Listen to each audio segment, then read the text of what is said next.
बच्चों की शरारत को कैसे समझें? जी हाँ, बच्चों की शरारतों को कैसे समझें?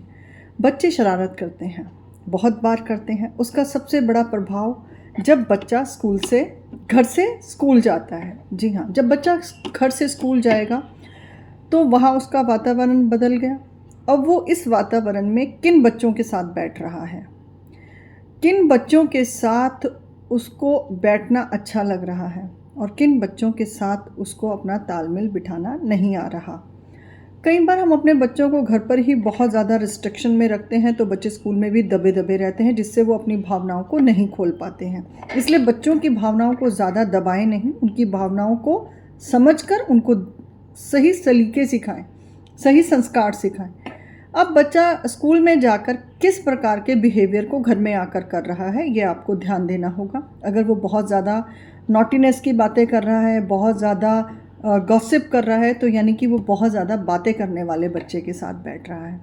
अगर बच्चा आपका बहुत ज़्यादा गुस्सा कर रहा है, यानी कि उसका सहपाठी गुस्सा करने वाला है, जो उसको उसको उसकी आदत समझ में आ रही है और वो वही बिहेवियर घर आके कर रहा है। बहुत सारा बिहेवियर हमारे बच्चे जब स्कूल में जाते हैं तो वहाँ से सीखते हैं, और वहीं से सीखा हुआ जो बिहेवियर होता है बच्चों का, वहाँ हमें काम करना है कि बच्चे को हमें कैसे उस बिहेवियर से बचाना है। जब भी आप बच्चे से बातचीत करेंगे तो बच्चा आपके साथ खुलकर बात करेगा, उसको समझाएं। और यदि उसका बिहेवियर किस बात पर चिड़चिड़ा हो रहा है तो उस पर ज़रूर ध्यान दें, क्योंकि यही बिहेवियर आगे जाकर कई बार बहुत ज़्यादा बिगड़ा हुआ रूप ले लेता है। तो यहाँ दूसरी बात हो गई गुस्से की, शरारत की। अब बच्चों की शरारतों पर हम कैसे काबू पाएं, क्योंकि बच्चे जब स्कूल में जाते हैं तो वो एक नहीं दो नहीं, कम से कम 30 और आजकल तो क्लासेस के अंदर 50 से 60 बच्चे होते हैं। अब देखिए, उसका ग्रुप जो है वो 8-10 बच्चों के बीच में होगा, और या हो सकता है आपका बच्चा यदि बहुत ज़्यादा गॉसिप है तो उसकी सर्कल और ज़्यादा बच्चों के साथ होगा। तो आपको क्या करना है, सबसे पहले बच्चे के पहले दिन से ही उसकी सारी हरकतों को आप देखते चले जाएं। अब धीरे धीरे उसकी हर हरकत को देखेंगे, आपको पता चलेगा कि बच्चे में क्या नए बदलाव आ रहे हैं, और वो बदलाव आते हैं। यहाँ पर आपको अच्छे बदलाव और बुरे बदलाव दोनों पर निगाह रखनी है। यदि आपके बच्चे में स्कूल जाते वक्त कोई बदलाव आ रहा है और वह बदलाव आपको लग रहा है कि थोड़ा सा परेशानी को बढ़ाने वाला है, तो तुरंत उस पर आपने पकड़ बनानी है, बच्चे को समझाना है। बच्चे को उस परिस्थिति से निकालने के लिए आप उसको छोटी छोटी उसी से रिलेटेड कहानियाँ सुनाएं, तो बच्चे के अंदर वो बदलाव आएगा। बच्चा थोड़े ही दिनों में उस बिहेवियर वाले बच्चे के साथ ना बैठकर एक सही चयन के बच्चे के साथ बैठेगा। क्योंकि देखिए, बच्चा जब स्कूल में जाता है तो बच्चे ने 12वीं तक उस स्कूल में ही रहना है, और कई बार किन्हीं परिस्थितियों से हम बच्चों के स्कूल भी बदल देते हैं।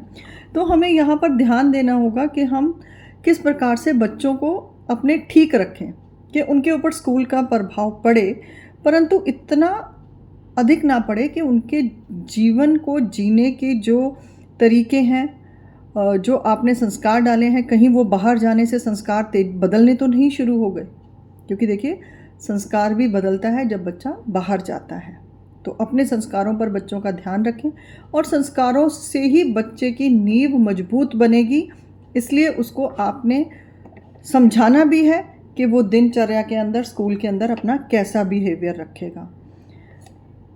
अब बच्चे अपने स्कूल के अंदर जा रहे हैं, घर आ रहे हैं। अब आप उस पर निगरानी करें कि आपका बच्चा क्लास में बैठकर किस तरीके से पढ़ाई कर रहा है।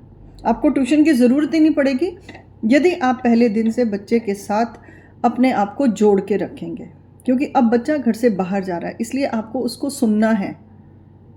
आप जब उसको सुनेंगे तो आप देखेंगे कि बच्चा सारी बातें आपसे करेगा, और यही बातें करना धीरे धीरे उसकी एक आदत बन जाएगी, और जिसके कारण उसे पता है कि मुझे घर जाके अपनी मम्मा से बात करनी है।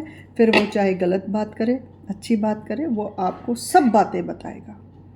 इसमें माँ का दायित्व बहुत बढ़ जाता है जब बच्चा घर से बाहर निकलना पहली बार स्कूल जाता है। अब यहाँ पर आप नोटिस करते जाएंगे स्कूल में बच्चा किस तरीके से अपनी पढ़ाई पर ध्यान दे रहा है, और आजकल सभी की मंथली पेरेंट्स मीटिंग होती ही है। आप उसमें ज़रूर जाएं, और उस मीटिंग में बच्चे के साथ टीचर से मिलने के बाद आप थोड़ा सा टाइम बच्चे के कॉरिडोर में यानी कि स्कूल में बिताएं और देखें कि आपके बच्चे के साथ उसके साथ उठने बैठने वाले बच्चों का क्या बिहेवियर है, क्योंकि बच्चे अक्सर साथ में मिलते ही। आपको वहाँ से भी पता चलेगा, फिर आप और अच्छे से अपने बच्चे को समझा पाएंगे यदि उसके बिहेवियर में थोड़ा सा अग्रेशन या चिड़चिड़ापन या गुस्सा या बात ना मानने की आदत आ रही है। तो यहाँ से हम अपने बच्चों को, छोटे बच्चों को अगर हम स्टार्टिंग से ही उनकी बातें सुनेंगे तो आप देखेंगे धीरे धीरे आप अपने बच्चों के साथ एक दोस्ताना रूप बनाएंगे और वह बाहर अपनी बातें ना कहकर सभी बातें आपसे करेगा, चाहे वो अच्छी हो। मैं बार बार कह रही हूँ कि अच्छी और बुरी बातें बाहर जाके ही बच्चा सीखता है। कुछ पाठशाला हमारे घर की होती है, जैसा हमारा फैमिली का एटमॉस्फेयर होगा आपका बच्चा वैसे ही संस्कार लेगा। तो अपने बच्चे पर उसके पूरे भविष्य का दारोमदार आपके ऊपर है, उसके स्कूल के ऊपर है। परंतु स्कूलों में आज बच्चों की संख्या इतना ज़्यादा होने के कारण टीचर उतना ध्यान नहीं दे पाती। तो आपको अपने बच्चे की टीचर भी खुद बनना है, माँ भी खुद बनना है, उसका दोस्त भी खुद बनना है और उसको प्यार इतना देना है कि आपके प्यार की समझ के आगे दूसरों का प्रेम या स्नेह उसको पता रहे कि मेरे माँ बाप, मेरी माँ और मेरे पिता का मुझसे क्या लगाव है और क्या अंडरस्टैंडिंग है। ये चीज़ें बहुत बारीकी की हैं। आजकल हमारे छोटे छोटे बच्चे मोबाइलों में लग जाने के कारण बहुत एडवांस हो रहे हैं, बहुत चीज़ें सीख रहे हैं। भविष्य बनाना है, उनका जीवन आपके हाथों में है। तो मेरा सिर्फ यही एक मकसद है कि बच्चे अच्छे बने, उनका भविष्य अच्छा बने। देखिए, हम पढ़ाइयाँ जितनी मर्जी कर लें, अगर हमारा व्यवहार अच्छा नहीं होगा, हमारा संस्कार नहीं अच्छा होगा, तो ये हमारे जीवन को बहुत सारी मुश्किलों में डाल सकता है। इन बातों पर ज़रूर ध्यान दें और अपने बच्चों को समझने का प्रयास करें।